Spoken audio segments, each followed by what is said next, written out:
This is Tell Me What to Read, the podcast from booktopia.com.au. I'm Mark Harding, and today we have an incredible YA lineup for you. First, Amie Kaufman and Jay Kristoff discussed the thrilling conclusion to the Aurora cycle, Aurora's End, with Sarah McDuling. And then, best-selling author Garth Nix discusses his return to the Old Kingdom and his new book, Terciel and Elinor, in another conversation with Sarah McDuling. Check the show notes for timestamps for both of these conversations.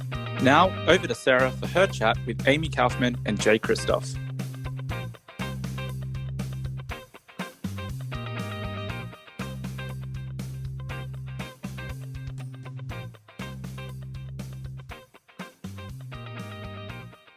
Hello, I'm Sarah McDuling. I'm very excited to be talking today with two exceptionally awesome people, Amie Kaufman and Jay Kristoff, about their new book, Aurora's End, which is the final book in the best-selling Aurora cycle. Amie and Jay, thanks so much for being here. Thanks for having us back. Yeah, it's always great to be here.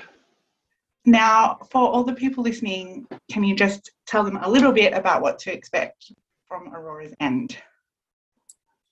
We haven't done this yet. This is our first interview, so we don't have the spiel down. Excellent. Let's get it raw. Well, I mean, I guess it's impossible to do without referencing the first two books a little, but you know, book 2 ended in explosive fashion, and book 3 sees the squad scattered through time and space. And how would we put it? There's going to be some really exceptional deja vu. They're going to make some history, quite literally, and maybe they're going to get it all together just in time. Get the band back together just in time to save the universe. Yeah. Or the galaxy, anyway. You're always so great at finding the perfect tagline for your book. So this one is, it's about time. That was actually Alan and Unwin, I think, who came up with that. That was our publisher. Hey, excuse me, was it? Really? I mean, my memory is not the best, as you know, so I'll take your word for it. Working at your place, and we went to that place on the corner where you get coffee. Oh, yeah, right. Talking about taglines, and I was like, what about, both because of the timey-wiminess and also because people keep yelling at us that they want to know what happened after the cliffhanger of book 2, what about we just make it, it's about time? There you go. It's about time, and also it's about time. You laughed so hard at my joke then, and now you're giving it to other people. No, I was very amused by it. I just gave credit to the wrong person. Sorry. Outrageous. I know, terrible. I think, it's an awesome tagline. It works on levels. I love a book with some timey-wiminess. This is, I just want to say, like, one of the best conclusions to a series I can recall. It's so pitch perfect. Everything gets wrapped up in such an amazing way. Really, I just was in standing ovation territory at the end of it, like, bravo. I'm always keen to know when things end in such a perfect way.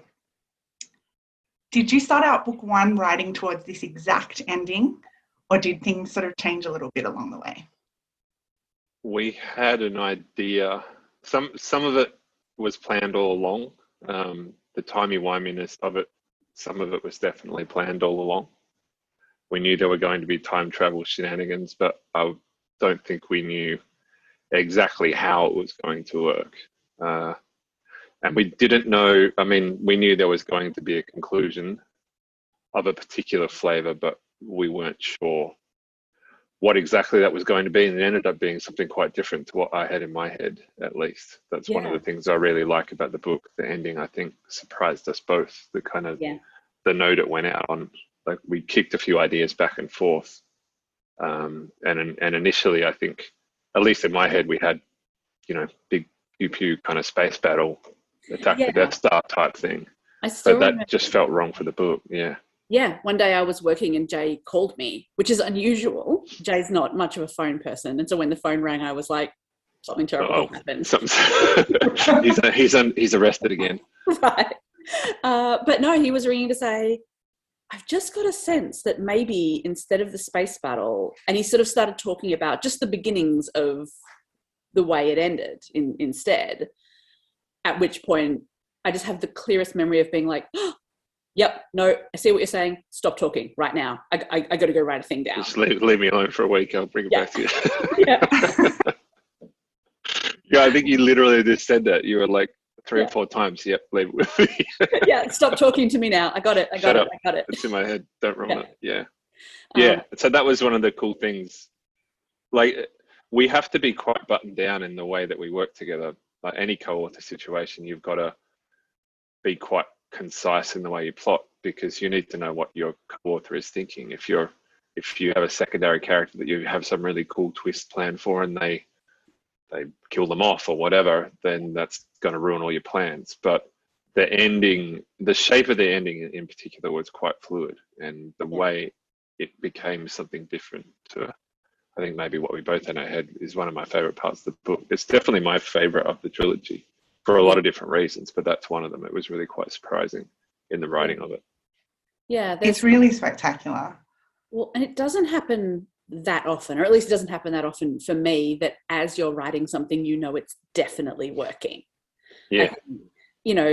Often you write something and you think, you're definitely, there's this great Shannon Hale comment about how, about when you're drafting, you're just throwing all the sand in the sandpit, and then you'll come back in revisions and you'll make the sandcastles in revisions once you've got all the raw material. And just every so often as you're writing something, you're like, no, I got this. And I think it's because it was the right ending for the series. And when you trace the arc of the whole series, and then you can see the exact place where it lands, it's actually not hard to connect those last few dots. But I'm glad we connected them the way we did. Yeah, it definitely felt like it was, it was the story it was meant to be, which sounds a little bit arty and a little bit hippie, but yeah, it definitely felt like the right ending. So yeah, that was cool. No, that's it in a nutshell, and why I asked the question. I'm always like hesitant when we're trying to be spoiler free in a podcast. It's sort of a bit counterintuitive to then try and talk to you about the ending of the book, which we can't discuss, right? But I wanted to ask the question because to me, it struck me as a really perfect yet somewhat unexpected conclusion, and I just wanted to. I just wanted to know if it had been in your back pocket the whole time, or if you discovered it as you were writing. And it sounds like maybe one of those situations where you subconsciously had it in your back pocket the whole time and it revealed itself to you towards the end.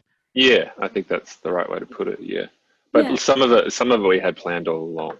Like there are clues in book 1 that we had kind of laid the groundwork for, that came to fruition in book 3. So there were definitely elements that were planned, but yeah, some of it was still really surprising, which is what made it fun. I want to get superficial for just a moment and talk about the look of the book. This is, it's a beautiful series, and every cover has been gorgeous with the artwork of Charlie Bowalter, but like this one is my favorite, I think. I don't know if it's just that I really love green or I really love Finn or what it is, but it's amazing. Was it difficult for you to choose who would feature when you've got such a cast, and you've got 3 books, but you've got such a larger cast? Did you always know who would be on the cover? I mean, I think he was a lead contender from pretty early on. Yeah, he's a bit of a fan fave. Yeah. So yeah, it was kind of the logical choice. Yeah. It just, there actually wasn't that much debate by the time we were picking characters for book 3. Both because of the way we felt about the character, but also the way readers feel about him as well. He is a bit of a fave. So yeah, I think that was a really short discussion. It's probably only like 30 seconds long. Yeah, and he's, one of the things about, Batraskans, his species, are they've got these incredibly complex familial relationships that, no one ever understands. And we're always talking in the book about, how connected he is to the others, that, it's on a biological level incredibly important to him to be part of a family and part of a group. And he, he finds that family in his squad.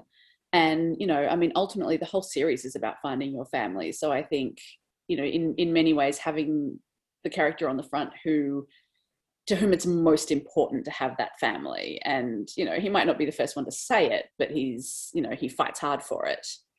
I think, you know, that sort of felt right in wrapping it up. Charlie did a great job. Like, she's super talented. Like, so lucky to work with her. Yes. I was looking at all three of them on the shelf because we got our copies the other day. And like, as a suite, they just look incredible together. Like, cannot sing Charlie's praises highly enough. She's incredible. Yeah. Yeah, they're beautiful books, inside and out. Yeah. And Deb, our designer at Elinor, is also just a gun. Like, it's awesome to work with talented people because they send you stuff and you just say that looks amazing, and that's the end of the conversation. Don't change anything. It is. And you know what? It's nice not to be a pain in the behind. It's nice when they send you something not to be like, and you just say, it's perfect, full stop, send. Yeah. It's so nice. It's so nice to be so easy, but they make it so easy, I think. Yeah. And you know what's really funny is the very first conversation we ever had about this cover, our editor in New York said to us, when you know, no promises, but when you dream of the covers of this series, what do you dream of? And we said a Charlie Bowater illustration. And there was then a very long journey before that came to be. But, you know, it was... we got there in the end. We got there in the end, and she's so perfect for the series. I mean, look, and it made me sort of revisit a question that I've asked with every book that has come out in this series, which is, who is my fave? And I literally can't decide. This is so unusual for me. Sometimes I can't narrow it down to like one favorite, particularly when it's the two of you writing a book. So who are the contenders? Like, do you have like a top two or at least? Or I'm not even kidding. It's going to sound obsequious, but I can't pick. Like, they are all, I would take a bullet for every single one of them. They are all just so, but I wanted to know, is that true for you guys as well? Do you like have a little, is it a really cruel question to ask? Do you like have a little secret? Which one of your kids do you like the best? Yeah. Isn't that like, I don't know, I think most parents would say even if they have an answer, they probably shouldn't. Not in front of them. And the books are literally behind me so they can hear me when I talk. I shouldn't say anything. I can't actually think of another series where I'm this completely 100% evenly in love with the whole cast. And I think the reason for that is the reason that I love these books. It's like they're two intrinsically linked things, which is that it's really, these books give you everything. So like you have all your bases covered here. You have like a really fast-paced, character-driven adventure story. It's funny. It gives you romance. It gives you action. It gives you philosophy, and you do all of that while also on the stage of this like rock-solid world building that you've created. So the result is that the books are kind of like, when you finish I've read the final book twice now, and it's given me a huge book hangover, and I have already read Illuminate enough times that rereading that series is just not going to get rid of this book hangover for me. So I wanted to ask you guys, because all of the people who are so desperate to read this book are about to be in exactly the same position that I'm in, getting to the end and just going, well, now what? So what do I do? Can you direct me to some similar sort of space opera adventures, perhaps maybe some of the books that might have inspired you when you conceived the Aurora series? Or, you know, please note, I will also accept TV or movie recommendations. I mean, Hitchhiker's Guide to the Galaxy was a big inspo for us. Old school Star Trek Next Generation was another one. Babylon 5. But these are all shows that I think there's a danger in actually going back and visiting them. Like, we watched them when we were kids, and they're formative. And often when you go back and watch the stuff you loved as a kid, you realize that it's not as good as you remember it being. Like Bab 5 is one of those cases. Like, I was a Bab 5 fanatic, And you go back now, and it's just not what you remember it, because you're a different person now. So, Yeah. but in terms of those kind of world building structures, they were kind of the three big inspos for us, I think. Yeah. And I think it's funny, when I'm being inspired by something, I actually don't, I deliberately don't go back to it for that reason. I write inspired by how it made me feel and what I remember it to be, because that's, you know, the building block I want, not what it actually, because now I'll read it and, you know, the world's changed and so have I, and I'll be like, oh, this is not as good as I thought, and also more problematic than I remembered. And, you know, instead I want to, you know, it's the vibes you want to take out of it. But there's also so much good stuff right now, like, you know, for an Aussie book, In the Dark Spaces by Callie Black is, you know, it's not riotously funny. It's a serious book, but it's set in space. It's got unbelievable world building, and I think, you know, it's fantastic voice. It won a heap of prizes, but I was lucky enough to get it really early in its life and blurb it and launch it, and I've been screaming about it ever since. And I think if people are looking for you know, really fun space shenanigans, then Once and Future by Corey McCarthy and A.R. Capetta is a very, very funny, very kind of rompy, very queer retelling of King Arthur in space that I think would be a good next read if you enjoyed stuff like ours. King Arthur in space sounds amazing. Yeah. Oh, well, look, if you didn't already have such a brilliant tagline for Aurora's End, fun shenanigans in space would be a contender. Kind of what we do, yeah. I mentioned your world building, and I know that there must be so much to make all of the technology and the different societies in this book sort of ring true, that there must be so much research that goes into it. So if you can answer this in a non-spoilery way, what was the sort of most interesting or crazy thing you had to research when you were writing Aurora's End? Or, you know, the series in general, if you'd rather.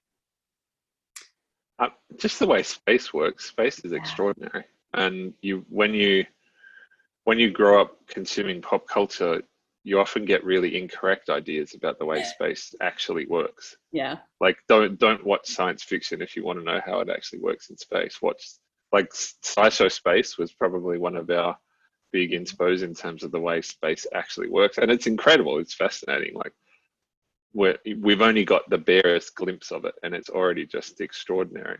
Yeah. So yeah, that was kind of one of our big go-tos. Chris Hadfield as well. Like, we named the Ark ship that Aurora was on when she left Earth, the Hadfield. That's in dedication to Commander Chris Hadfield, who's a Canadian astronaut. He did a bunch of videos when he was living up on ISS, and they're still up on YouTube today. And he would do just simple stuff like demonstrating how you brush your teeth in zero gravity, because water obviously reacts incredibly differently when it doesn't fall downwards. So something as mundane as brushing your teeth becomes this Herculean, really difficult task. So yeah, and those videos are still up online. They're up on YouTube. So if you have a spare few hours, go and watch them, because it's just incredible, like the way everyday life changes dramatically because of the environment that you're living in. Yeah.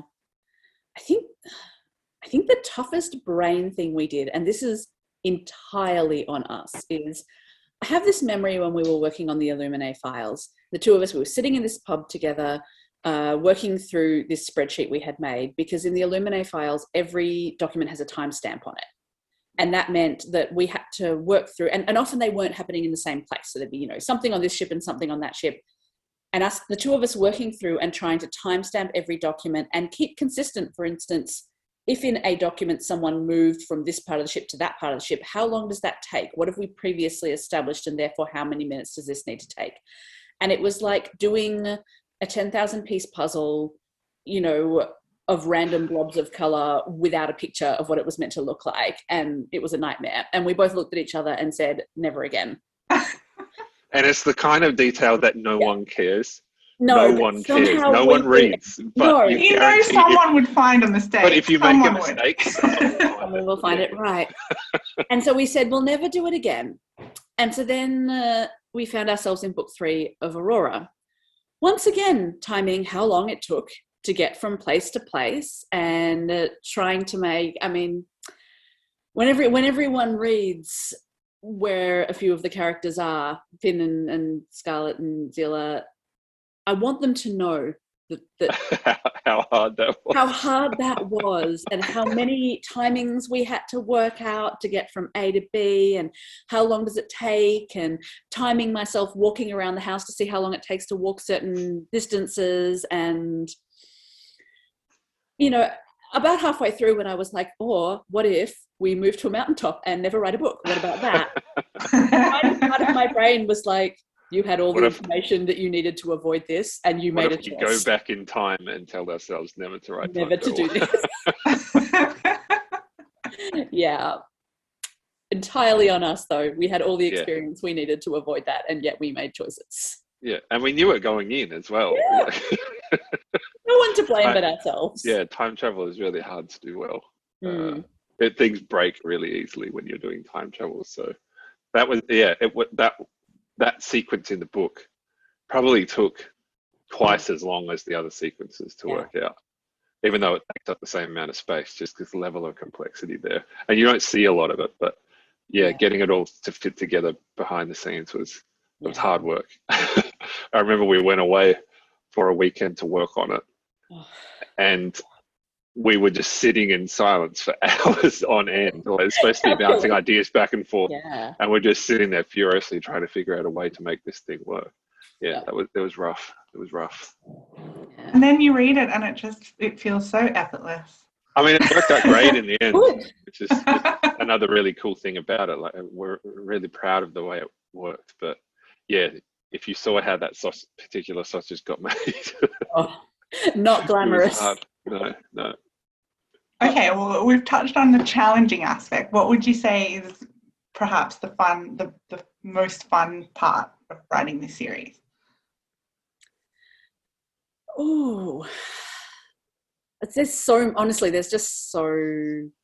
I mean, the best thing about co-authoring is when you send something across and you hear back from your co-author that you've nailed it. Getting that immediate feedback and knowing that they laughed, or knowing that you gave them a lot of feelings. And like, I got to write, a really emotional bit in this.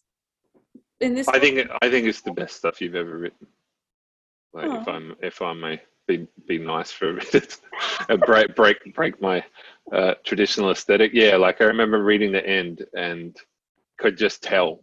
Yeah, it's beautiful. I think it's the best stuff that Amie has ever done. And it was like I say, because it was so unexpected and worked so well. It was like opening up presents on Christmas Day when Amie was sending me those final files. Like every chapter that I read was just, oh man, I don't want to change. It was like getting those illustrations from Charlie or the designs from Deb. It's like, this is perfect. Don't change anything. Don't touch it. Just leave it. Finished. Put it down. Yeah. It was great. I genuinely think it's the best writing that I have ever read. It was just, it just worked. It was bang on. So it was cool just to be part of that. And like, because the start of the book was a slog. Like, it was a lot of mathing and a lot of logic puzzles. And it felt like we were kind of running uphill, and right in the end of it was the exact opposite. It was just like, oh yeah, this is perfect. It totally works. We don't have to change anything. Like, and it arrived in an unexpected and roundabout way. So I know, again, it sounds kind of hippie, but it feels like it was just meant to work that way. So yeah, that was my fave. Just being in the car while that happened. That was cool. It was very cool. I feel like I have to say, for the listeners who can't see, we can all see each other while we're recording, and the listeners can't, that I'm just sitting here with like the soppiest look on my face. Praise for me is very hard won. So. You guys have been waiting six books for this moment. But I'll let you, like, when I say something nice, I really mean it, because I never say anything nice. But I mean, you're completely right that it was such a slog at the start, because we actually wrote the book. There's 3 sort of storylines running through the book, and we wrote them one at a time. Yeah. So the start was just all uphill, and it really did feel at the end like just getting to stand up and stretch after being in a cramped position for a long time. It was kind of like solving a jigsaw puzzle. Like, you know how the closer you get to the end of a jigsaw puzzle, the easier it gets. Yeah. Because, you know, you have like 7 or 8 different pieces rather than 1,000. That's what writing the book felt like. It was extremely difficult at the start, and the further into it we got, the more it just kind of clicked all into place, until by the end it was just, oh, it's obvious what we do here now. Yeah. It does have that feel of it. The perfectness of the ending does have that feel of resting a final piece in a puzzle. But as a reader, you know, I'm doing it crying and laughing at the same time, because there's so many emotions throughout the whole book. Really, I feel like you are real emotional puppeteers, the two of you together, because it's like I just felt completely like you endanger everyone. You have me like, there's so much poignancy in one moment, and then there's hilarious dialogue, and then there's a really like amazing romantic moment, and then we're back to life in peril, and then we go in that fashion all the way up to the end, to this glorious really perfect conclusion. And I literally was crying for the most part of the end. And I messed it up a bit at the end. One of the interesting things was, when we had assembled those 3 parts, though, one of the more difficult decisions we had to make was whether we were going to braid it together. Do you remember that, Ames? Like, we actually had a version of the document where the 3 different, storylines. Yeah, the plots, the 3 different groups of people who get separated. We had a version where it was just one chunk of Group A, and then the entirety of Group B, and then the entirety of Group C, and they came together. So that was one of the more difficult decisions we had to come to, whether we were going to thread it together and whether it would be too complex as a result, or whether we kept them separated. Yeah, it was because because they are quite complex storylines. The concern was, if we give you all of, you know, storyline with characters, the first few characters at once, do you have a better chance of following it than if we braid the whole thing together? But in the end, we decided, you know, to trust the reader to follow it. And we also worried that by the time we got to the conclusion, Group A would be so distant from memory that it wouldn't feel as immediate. Yeah. And their fate wouldn't feel as immediate. But yeah, and then once we decided to braid, there was a lot of, okay, what goes where, and shifting back and forth, and it felt like crafting something very much. Yep. It felt like making decisions that I think, you know, you could tell it was our 6th book together. You know, it was time to sort of be like, okay, we've done this a lot, we know what we're doing, let's really sit down and nut this out, and be more guided by craft and less by instinct, which I think for those types of decisions is really important. Well, I mean, I don't often finish a book weeping tears of joy and laughing at a sly little line of dialogue, and it was a perfect final moment. Like, in that credit rolls moment, you're just like, ugh. So perfect. I'm so excited for all of the fans to read this, and I'm going to be like waiting for all of the reactions online, because I just think people are going to lose their minds. I have loved this world and these characters so much, and it's really quite sad to reach the end of this trilogy. Do you think that, I mean, these character stories are over, I feel like? I mean, if you told me you were going to write more, I'd be like, yes, please. I will like read them just hanging out together. It doesn't even have to be a plot. I'll just read them like anything. But I feel like their stories is over. But would you ever kind of consider returning to this universe again? I mean, you never know. Like, there's not an immediate plan, but it's a very big galaxy that we've built. So yeah, there's certainly potential in terms of structure. Yeah. I think this story is told, like, the threat has been, I mean, the problem that the threat presented has been solved. Yeah. And it feels like a cool ending for those characters. But the structure is still in place to do something cool down the line. Kind of like, you know, Star Warsy or Star Trekky. Like, the universe itself is a cool place to play. Yeah. So yeah, never saying everyone going back to other crews or other, you know, other storylines in the same place. Yeah, it's just a cool world to be in, and the different species.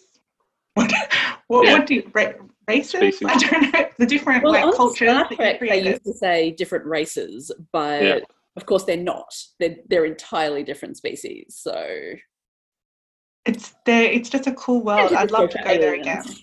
Yeah. Now we've come to the part of the podcast where I ask you both what's up next, if you're allowed to talk about it, either writing together or separately, or whatever you've got up next on your horizons. Do you want to go first, James? You've got a new thing, so. Yeah, I've got loads of things. So in January, I've got Beyond the End of the World coming out, which is the sequel to The Other Side of the Sky. Which I'm so delighted to finally have out in the world, because it's been written for a while, and it's the wrap up. It's a duology. There's just 2 of them, so it's the end of the story. And I don't know, it was an incredibly hard book to write because it was written entirely in lockdown, and I think anyone who creates anything will tell you that it was hard to fill the well, but we got there. And then in February, I have Rebellion of the Lost, which is the sequel to The World Between Blinks, which is my shot of pure sunshine middle grade series that's full of historical nerdery, and I love very much. And then my big next project, which isn't coming till 2023, is The Isles of the Gods, which is a fantasy that's got magic and gangsters and a very spoiled prince and a sailor who did not ask for him to be on her boat, and a scholar who never volunteered for a quest and was in the wrong place at the wrong time. And for that one, I'm actually going to be starting a podcast called Pub Dates with a friend who also, Kate Armstrong, who also has a book coming out in 2023, and we're going to count down to the release together and sort of do a lot of behind the scenes stuff. So for listeners, I guess, who enjoy hearing us ramble on about how our books get made, I think Pub Dates might be for them. So you got 3 books in 5 months? No. One in Jan, one in Feb, and then Isles isn't out until 2023. No, but Aurora. Like, you've got Aurora. Oh, yeah. And Aurora's already in my brain. Busy lady. But then I get a year off. Yeah. That 3 has not books in happened. 5 months that's a lot of work. I mean, I've done 4 in a year a couple of times, and I won't lie, I'm tired. But since my first book came out in 2013, I have not had a year off. So this is this. I got a bunch of things I want to write. It's going to be great. I'm pretty pumped. So that will be 2023 that you have your year off. 2023 will be the Isles. No, from Feb 22 to whenever in 23 Isles comes out. Right. So, like right now we're talking about April, but anyone will tell you that calendars that far out don't really mean much yet. Well, that will be a very well-earned holiday by the sounds of it. A holiday in which I'll write 3 books. And what about you, Jay? You're writing Vampires Forever and a Day. Yeah, I'm all on Empire 2 at the moment. So I'm about 100,000 words into that. And experience has taught me the book 2s tend to be longer than book 1s, which means I'm probably around a third of the way through. So yeah, I'm just working on that until it's done. So I'm in the land with no sun. So like when I say I'll write 3 books, he will as well. His 3 books are just one book. I'm just stupid enough to put them all in the one cover. But yeah, it's been great. The reception for Empire has been awesome, and there's lots of cool things happening behind the scenes that I'll hopefully get to talk about soon. So yeah, I am in the land with no sun for the foreseeable future. Amazing. I love asking you both that question because I get to hear about all of the things to look forward to, but then I also am plunged into now I want all the things that I'm looking forward to. So we're working hard on it. We're writing fast. Well, I think we're sort of out of time. So Amie and Jay, thank you so much for joining us today. It is, as always, a pleasure to chat with you about your books. Yeah. Thank you for Thanks for having us. It's always a pleasure to talk to you. And that was our first one, so hopefully we weren't too rusty on the spiel. I'm honoured to have been here for the first time you guys do your to the beginning of the Aurora's End publicity. Yeah. So for everyone listening, be sure to grab your copy of Aurora's End, as well as any of Amie Kaufman's and Jay Kristoff's other books, every one of which I highly recommend, at your local bookstore or online at Booktopia. Thanks for listening and never stop reading.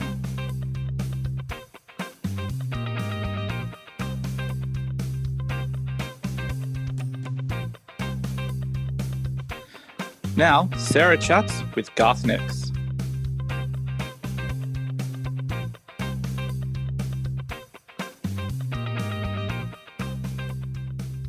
Hi, I'm Sarah McDuling, and I'm so delighted today to be talking with the always amazing Garth Nix about his latest Old Kingdom novel, Terciel and Elinor. Garth, thanks so much for joining us today. It's great to be with you again, Sarah. Now, for the people listening, can you tell them a bit about what to expect in Terciel and Elinor? What to expect. Terciel and Elinor is the sixth book in my Old Kingdom series. It is a prequel to Sabriel, and it's actually the story of Sabriel's parents, Terciel and Elinor, surprisingly enough. And it's really about their early life, their late teen lives, and how they first meet and how they come together, and then how they join forces against one of the Old Kingdom's perennial ancient enemies, as it were. So, like all my stories, it's a fantasy adventure. It's back in the Old Kingdom and in Celestier, the country where technology works but magic doesn't. And there's a return of a number of old favourite characters as well. Now, did you always know, like even back when first writing Sabriel, that you would tell the story of her parents? Well, I never know. I never know whether I'm going to tell a story or not. I did want to know the story, and I think that's often a driving force with me, where I want to know the story myself. So, I wrote Sabriel in the early 1990s. I mean, the 25th anniversary edition is out this year. A number of different lovely 25th anniversary editions have come out this year. So I was writing Sabriel sort of 93, 94. And of course, the very beginning, Sabriel's mother dies essentially in childbirth. That's in the prologue of Sabriel. And right back then, I did think, who is she? You know, where did she come from? And it's not addressed in any of the earlier books. So I always did want to know who she was and what her early life was like, and how did she get together with Sabriel's father, the Abhorsen, whose name is Terciel, which only appears one other time, I think, in all the rest of the Old Kingdom books. His name is actually revealed in either Lirael or Abhorsen. I can't remember which one now, to be honest. I should have checked that before I spoke to you. Like many of my books, it's a story I wanted to know. I wanted to know more about her, and I wanted to know more about Terciel as well, because as you see him in Sabriel, he's had a lifetime of being the Abhorsen, with all its responsibilities and rigours and difficulties. He's lost his wife. He's secreted his daughter away somewhere safe in safer in Celestier, but he's also hedged his bets by still continuing to train her to be an Abhorsen, to deal with the dead, to put the dead to rest, in case she has to take on that mantle. But I wanted to know what was he like when he was younger? I mean, how do you get to that place, I suppose, as he appears as that grim older man who is just so weighted down by responsibility and always does what has to be done, which is kind of a feature of being in the Abhorsen, of course, is the requirement that you have to do what needs to be done, regardless of the personal cost. That was one of the greatest joys for me in reading this, was seeing young Terciel and the way he looks at the Abhorsen of his Abhorsen in waiting time. I'm going to maybe say this wrong, but Tisanael? Yeah, Tisaniel. Tisaniel, right. Tisaniel is how I would say it, but as with all my character names, you can say them however you like. I'm, Sabriel, however you like. I like Lirael. Terciel. It has more. Tizaniel is how I would say it, yeah. So Tizaniel is Terciel's great aunt, great aunt technically, who is the abortion, that he is the abortion in waiting to. So yes, we do get to see another abortion. This one who's been one for a very, very long time. Yeah, there was a lot of poignancy to that, seeing young, innocent Terciel and the way he looks up to Tizaniel, and knowing that he, knowing what we know of him in Sabriel. Like, this was a very emotional read, I found. And so I wanted to ask, can we just talk about the art of prequels? Because obviously this isn't the first prequel you've written in the Old Kingdom series, but it's kind of a much more recent past. Clariel is 600 years earlier. So and even though that's a story that connects with Lirael and Aborson and Golden Hand, Clariel is a much, much earlier time in the Old Kingdom. And yes, it doesn't have as many, I guess, direct the direct relationship with Sabriel, Lirael, Aborson is much further away, I guess. So whereas Terciel and Elinor was much more immediate, and there's more, and I guess in terms of just familiar locations like Wyverley College, which is important in Sabriel at the beginning, is even more significant in Terciel and Elinor. So there's things like that, I guess, which bring it closer to Sabriel particularly. Yeah, I felt like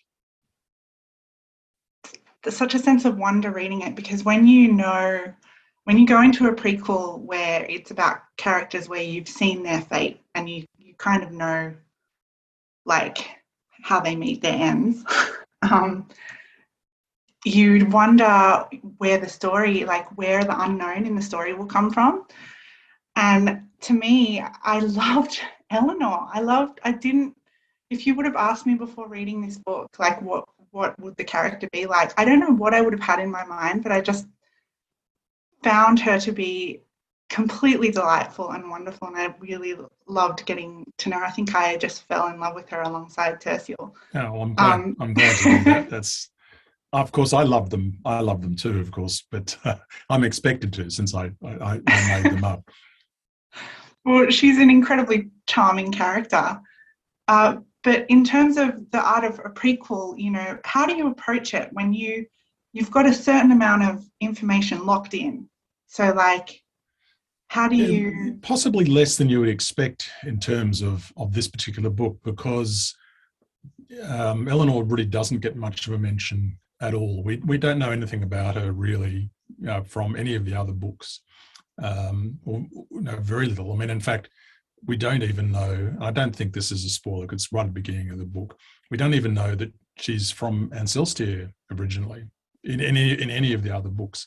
And there's also quite a wide window I'm working in here, I guess, because even though we know she does die at the beginning of Sabriel, giving birth to Sabriel, we don't actually know when that happens in her lifetime. And it's probably, I mean, when I started looking, I thought, well, it's actually probably later than you might think. So she's not 20. She's probably in her early 30s. So though I actually haven't specifically worked that out. So there's all that time up until then. And I suppose I'm always interested in people's other lives sort of before you know them. I mean, in real life as well as in books, because people often have fascinating, amazing lives, and they might have 10 years of doing something incredible and different and astonishing, and then they're doing whatever you know them for. So the person running the shop down the street, who knows what they were doing in their earlier life? Who knows what they did in earlier times? And sometimes it's absolutely extraordinary. I mean, you get people like, I was just reminded of this because my son was talking about him the other day, Lawrence of Arabia, who in later life, enlisted in the Royal Air Force just as an ordinary airman. And so you wouldn't necessarily know if you didn't know anything about what he'd done or what his life was like. And also, I think often with artists and authors and so on, when they stop their work, and sometimes, someone who writes an amazing book in their early 20s and never writes anything again, you meet them 30, 40 years later, you would never know necessarily, but they still did have that incredible life way back then. Or people who were adventurers or explorers, but kind of settled down. And again, you wouldn't necessarily know. So I do think there's enormous scope to find stories in people's backstory, I guess, which has not been brought out. And depending on the kind of story you want to tell, I mean, it could be an incredible week in someone's life that otherwise they have a completely ordinary life, but there was this 1 week that was absolutely extraordinary, and you tell the story of that. So I think prequels, I've not actually thought about this until you asked that question in terms of the art of the prequel, which goes to show that I never really know what I'm doing, except that I do know you can find stories everywhere, and you can find stories that fit into the gaps of stuff you already know, whether that's in books or it's in real life. There's always those little gaps. It's just the size of the story that you need to fit in, I suppose. And in this case, for Terciel and Elinor, I never really said very much about, almost nothing about Elinor, and Terciel, not very much either. There's just hints and some references here and there, to his aunt and some other aspects of his life. Of course, the other side of that is that apart from those two characters, there is a huge amount of backstory in the books in terms of the magic, in terms of the sort of deep lore, in terms of the geography, all of that stuff. There's actually a huge amount of that, which does make writing a prequel or a sequel more difficult in some ways than a completely new book, because it does have to fit in with everything that's been established before, which means I have to reread my own work to remind myself of things, and sometimes I forget, and other people remind me, and I'm like, dang, I've completely forgot about that. I have to take that into account now. So that is probably the hardest part about writing a prequel or a sequel to a long established series. Isn't so much the character stories; it's all the other stuff. It's the world. Continuity. It's all the continuity aspects. It was listening to you talk about it. You mentioned like there's a gap, and you're filling that gap. That's really what came across when I was reading, and it just sort of felt like if you go high level on the Old Kingdom series, here's this little pocket of time, of about 10 years. And, this book isn't even covering that whole pocket of time. It's set, just about 10 years before stuff we know really well. And so it's this, tiny little moment, and it's filled with this big story, like this big, rich, emotional story. And it carried through the whole way this thread of, it's not about how, it's about making the most of the time that you've got. And also your famous line about, does the walker choose the path or the path the walker, plays in so beautifully in terms of dramatic irony with Elinor getting glimpses of what might be to come. And I've got a terrible habit of not asking a question of the author. I just start talking about the things that I really like. Well, I don't mind that. That wasn't really a question. It was just how much I enjoyed the themes and the tone and the overall feel of this book. Was just, as someone who loves this world and has loved this world since I was a kid, this was a story where I was like, I guess when I heard about it, I was like, oh, that's going to be really sad. And then I read it and it filled me with joy. So good. Thank you. I'm glad to hear that. Yeah. Can we talk about Charlotte Breakspear? We can talk about Charlotte Breakspear, yes. this was one of my favourite parts of this book and made me chuckle quite a few times, is that Elinor is a huge, huge fan of the famous playwright Charlotte Breakspeare. And there's many works that are mentioned, but particularly there's The Court of the Sad Prince. Do you mind if I quote Breakspeare? One that made please do. So, a foolish fool knows not the foolish things they undertake, but a wise fool knows the wisdom of the foolery they make. I really love that, and it made me laugh. How much fun did you have kind of with the whole Breakspeare part of this story? Oh, tremendous. I mean, it's a lot of fun. I mean, it came from Elinor's character, really. I knew from the beginning, when I started writing her, though I didn't actually know really before I started writing it, that she was a would-be actor and performer, and I thought, well, who would she love? And Celestier, the country where she grows up, which is at a sort of World War I level of technology, or sort of early 1920s, is a kind of analogue of England, with little bits of other places like Australia at the same time. And I thought, well, who would be the preeminent playwright? And of course, in our world around that time, Shakespeare obviously would be the most significant. So I thought, well, I don't want Shakespeare. Obviously, this is an imagined world. So who could I have instead? And I thought, well, I'll have Charlotte Breakspeare, and it just came from there. But of course, it's always great fun to make up extracts from plays or poems from people who didn't actually exist, and it's useful as well. It helps. I mean, it helps sort of illustrate Elinor's character. I think it helps build the world in the way that the creation of small details that seem real or real-ish, as it were, they all combine to help you believe in the reality of that world, to establish its sort of depth and breadth. So little glimpses of Breakspeare plays and the mention of the titles and so on suggests that they do exist. There's all those plays are there somewhere, and so that all helps that knitting of the whole world together.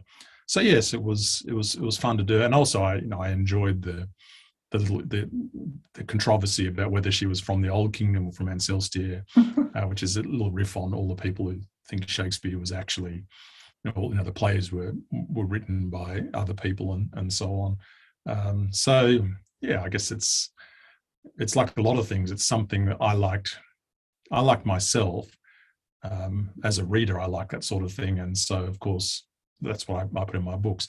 I mean, invariably, everything I've ever written has really been for myself. It's written for me as a reader. So a lot of things like that are elements that I just really like. I really like myself, so of course they go in. I found it delightful. It did leave me with that slight melancholy feeling of not being able to go and pick up a Charlotte Breakspeare play and read the whole thing, though. So much harder to write a decent play than to have a 2-line extract every now and again. So I would love to see a performance of The Court of the Sad Prince. I would love to see that too. Maybe I'll write it one day, or attempt to write it. So that's the problem when you're inventing genius playwrights who've dominated the landscape in two very, very different places for hundreds of years, and it's a lot of pressure to put on yourself. Well, it's probably too much pressure. I doubt that I could do it, but maybe I could try, or maybe collaborate with someone cleverer than myself to do that. Would be fun. Well, I would certainly love it. I look forward to that happening. Thanks for agreeing to do that, Garth. All right. Yes, I'm sure I heard myself promise, didn't I? Yes. Hand on heart. We're running a little bit close to time now, but I just did want to ask, what would you say was the biggest challenge you faced in writing this book, and what was the most sort of surprising experience you had? Probably the biggest challenge was quite external to the book, and one we've all been facing over the last 18 months is just the pandemic and its effect, its psychological effect, I suppose, upon all of us.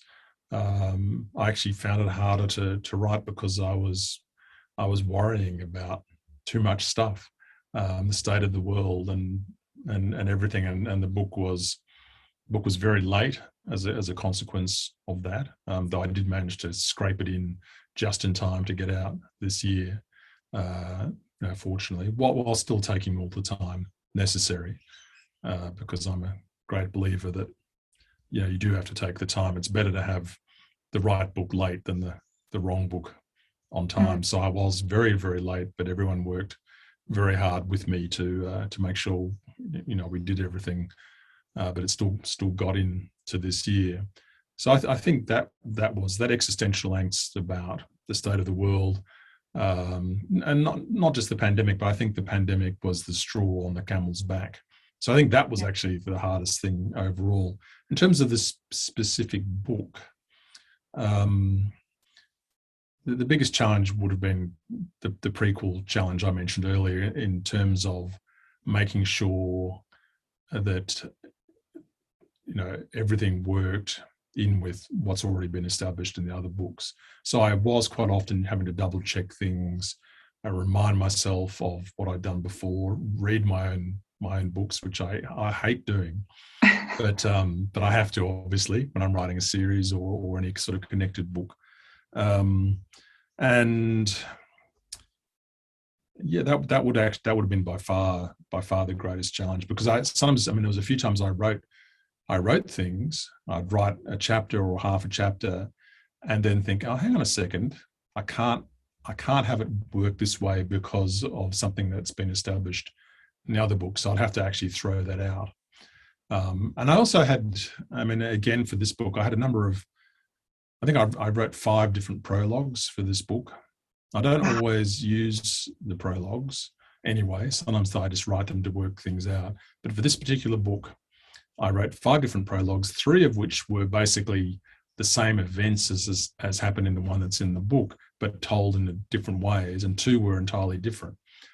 So I did have a few teething problems, but all books have that.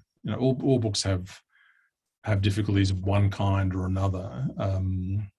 I've never written a book that's just been easygoing, easy writing from beginning to end. There's always some difficulty, but it's different difficulties with each book. So whoever it was who said you never know how to write a novel. You just know how you wrote the last one. So I've written a lot of books. You'd think that I would have it sort of sorted out by now. I've written a lot of books over a very long time, but actually each one still always presents their own problems, and you don't know what they'll be until you confront them. And it's like, but of course, there's always revision. There's always throwing out stuff that's written and replacing it, and backwards and forwards, and that's just part of the process for me. Everyone's different. Some people can, write impeccable first drafts, and everything they put down stays, and others rewrite dozens and dozens of times. There's everything in between.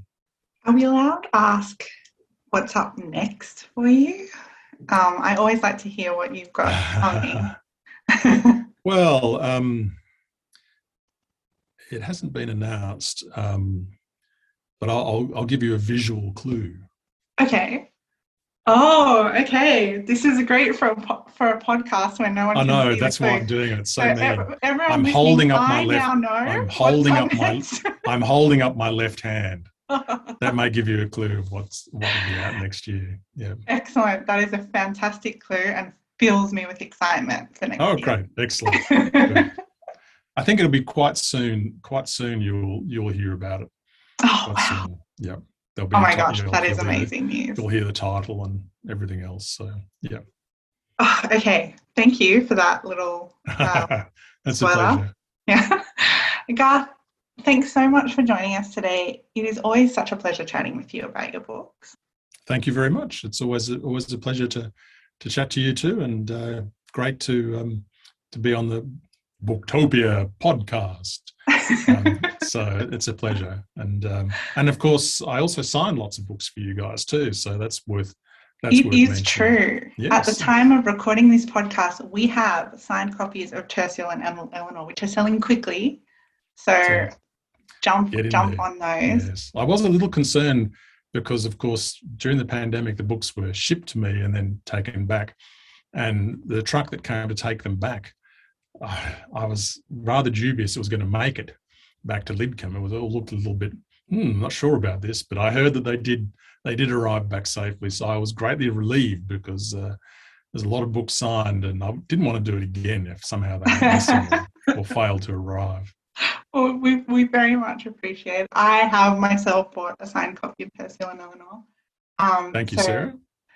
And I really do just want to thank you for this book because I really, really loved it. I think it's a beautiful addition to this series, which is already such a favourite of mine and the world's. Oh, thank you very much. Whew, that's a relief. And for everyone listening, you can grab your copy of Terciel and Elinor as well as all the other Old Kingdom books, which I might just cheekily add are recently released in a very attractive box set. And as well as Garth Nix's wonderful backlist titles at your local bookstore or online at Booktopia. Thanks for listening and never stop reading.